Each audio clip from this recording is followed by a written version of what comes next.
Percy's Predicament. Toby brought Henrietta to the top station. Percy was grumpily shunting. "Hello, Percy," he said. "I see Daisy's left the milk again." "I'll have to make a special journey with it, I suppose," grumbled Percy. "Anyone would think I'd nothing to do." Toby pondered the problem. "Tell you what," he said at last, "I'll take the milk. You fetch my trucks."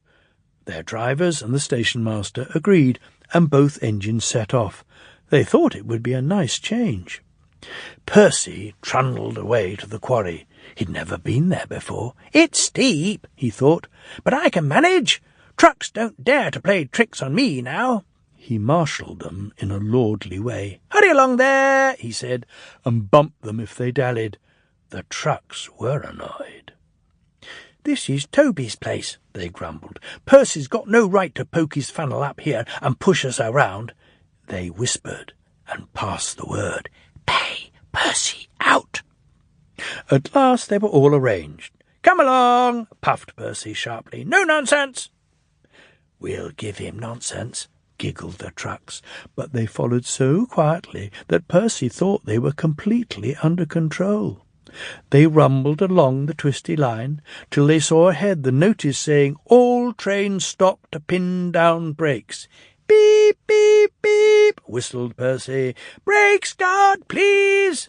But before he could check them, the trucks surged forwards. "On! On!" they cried.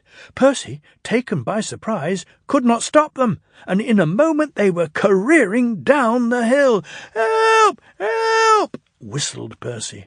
The man on duty at the street crossing rushed to warn traffic with his red flag, but was too late to switch Percy to the runaway siding. A slow-moving cockerel lost his tail feathers as Percy thundered across, but Percy couldn't bother with him. He had other things to worry about. Frantically trying to grip the rails, he slid past the engine shed into the yard. "Beep, beep! Look out!" he whistled. His driver and fireman jumped clear. Percy shut his eyes and waited for the end. At the end of the yard there are sheds where workmen shape rough stone brought from the quarry. Then they load it into trucks which are pulled to another siding out of the way. A train of these stood here when Percy came slithering down. The guard had left his van. He was talking to the station-master. They heard frantic whistling and a splintering crash. They rushed from the office. The brake van was in smithereens. Percy, still whistling fit to burst, was perched on a couple of trucks, while his own trucks were piled up behind him. The Fat Controller arrived next day. Toby and Daisy had helped to remove most of the wreckage, but Percy still stood on his perch. "We must now try," said the Fat Controller crossly, "to run the branch line with Toby and a diesel. You have put us in an awkward predicament." "I'm sorry, sir." "You can stay there," the Fat Controller went on, "till we are ready. Perhaps it will teach you to be careful with trucks." Percy sighed. The trucks wobbled beneath his wheels. He quite understood about awkward predicaments. The Fat Controller spoke severely to Daisy too.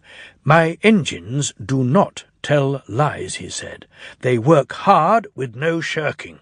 I send lazy engines away." Daisy was ashamed. "However," he went on, "Toby says you worked hard yesterday after Percy's accident, so you shall have another chance." "Thank you, sir," said Daisy. "I will work hard, sir. Toby says he'll help me." "Excellent.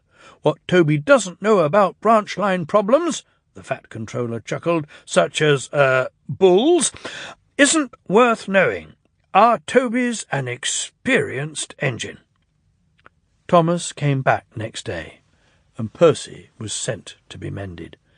Annie and Clarabel were delighted to see Thomas again, and he took them for a run at once, because they hadn't been out while he was away. Thomas, Toby, and Daisy are now all friends. Daisy often takes the milk for Thomas, and when Toby is busy, she takes Henrietta. Toby has taught Daisy a great deal. She shooed a cow off the line all by herself the other day. That shows you, doesn't it?